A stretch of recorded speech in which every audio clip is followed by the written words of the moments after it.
Hi guys, my name is Manny Cordial and I'm going to show you how awesome Edpuzzle is. I love Edpuzzle. Why? Because it can take the videos that I create as a teacher or the videos that are on the web and embed questions as multiple choice, open-ended comments. I can do a voiceover. The data that you get, it is just awesome. Like OMG, amazing. Love it, love it, love it. So go to edpuzzle.com. You click and sign up. Your students will do the same. They'll click and sign up, and then this is where you separate. Are you a student or are you a teacher? So obviously we're teachers, and then we're Google for Education. So I click on Google. It's going to ask me for my email, which is already there, and then you're gonna, if it's the first time that you're here, it's gonna ask you for like your name, your email, not your email, but the school that you're in, and some information. But I already have an account. So this is my landing page, and we need to create accounts. So I'll go to my classes, and now we need to create a class, right? So I'm going to take these out, and I scroll down, and at the very bottom, I create a new class. So if you already have a Google Classroom with students already in it, then you click there. It's gonna ask you to sync your Google Classroom with Edpuzzle, and it's just going to sync them. It's so cool. So whenever you assign the video, which I will, it's going to give you an icon of the Google Classroom icon. It tells you this is a Google Classroom class. But for now, let's just create a class. I'm gonna say sample. I don't know, 10. I count tons of sample classes. You put a description if you want. Now let me tell you about the two different class types. The classic is the typical class that you create. You create an account. Your students will create accounts. Those accounts are linked. They have data. You have their kids' real names, and love it. That's the one that I like the most. Now, open class is new. It will resemble like quizzes in a way, as in you will see the video will be displayed on the front, either be projected or it'll be displayed on the front, and then the kid has the actual questions in their screen. So what you're seeing on the front and what you're seeing on the screen is different. The kid does not watch the video on their device in an open class. They only get the questions, and they have to join with a code. Like I said, similar to when they do like quizzes live or Quizlet live, something similar like that. Um, I like the data that the classic will give you, but in open class, it's cool in a way that you can showcase to the student this is what we're doing. Sometimes you just want to do it for fun, or you're trying to train the students into how to do an Edpuzzle. So the open class will be the best things for that.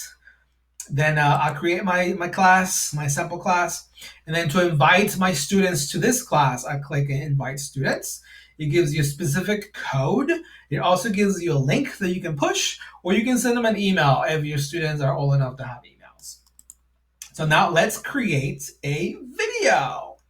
So assign videos to that class. So content, you can either use this galleries here already within Edpuzzle. My district blocks YouTube, so I cannot use any of those. My only option is to go to my content and then upload the content that I already have in my hard drive or in my OneDrive or something similar to that. So I can upload a video and it will have it in Edpuzzle. But if you are good, or if you're home, if the kids are at home, you can totally use YouTube because you won't be blocked because we're not in school Wi-Fi. So now here I paste. You can search for your video there, or I usually just go to the regular YouTube and then just get the sharing link, and then I'll paste it, and the video will show up there. So notice it says YouTube. That's why you know it's a YouTube video. Then I'll start play. The video will start. You should have watched this video already because you know where the video, where you want the question to be embedded, where you want the video to stop, and the question to be shown on the side. So when I click play, my question will be, what's a character? Story element. So she's going to give the introduction. What's the character? Pause, right? Characters are the so here is the answer. People, animals, and creatures. So I'm going to go a little bit. Or act. Might be a teddy bear. There. So I stop, right? And then I want to hit question. So the video will stop, and I want it to be a multiple choice question. My question will be, what is a character, right? And here it was animal, person. I don't remember what it was. So obviously I'll just watch it. I'm just making a video. Don't judge me, people. Here I will say I don't know. I can add. Let me move my face away. I'll add another option, and here I can say, I don't know, air or something silly. Totally up to you. Know that you can make more than one question to be correct, which I don't like doing that because I think it's tricky, but it's totally up to you. The answer choices will be shuffled. So if you're going to put A, B, C, D, just know that they'll be shuffled. So maybe D will be the first one, not necessarily A. And you can add another option choice if you like. You click save. It will give you the preview of it. And then obviously this will be the correct one. And then you click continue. Of course, the boy is a character because he's a person. If the teddy bear is just a regular toy, then it wouldn't be a character. Then you'll find another spot to stop. Character or not. Right? So character or not. And then you can do one there if you like. Another multiple choice. Or you can change it to open-ended question if you like. Another cool thing is the feedback, that if you click on here, you can give them immediate feedback for whenever they enter the question. So I think that's pretty cool. So whenever you're done embedding the questions or the comments, you click finish. You can preview it if you want. You notice that I only embedded one question. This is exactly what the kids will see. They will watch the video here if they're on their own device, not the open class, but it will be their own device, and then they will have those little droplets, right? And then the question will be showcased to them. You click assign. So notice that this is Google Classroom class. And I'll just need, if I have more than one class, which you probably have more than one period, more than one class, unless you're self-contained, you can assign that one video to all of the classes if you like, in one click. Look at that. That is super cool, right?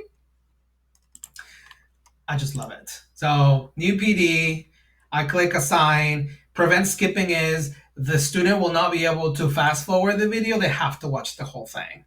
And that's new. I didn't know about the closed captioning. So enable it, see what happens. Then you click assign, and voila, you are done. Once you have assigned the class, that video, you cannot edit anything at all whatsoever. Now, if you have a typo, like I most times do, you can make a copy and then assign it again. Just know that your students will see both assignments. So make sure that you change the name of the video lesson and just say this one or something that they will tell them that is the correct one. So I hope you love it as much as I do. I absolutely love it. So you can find me at Manny Disco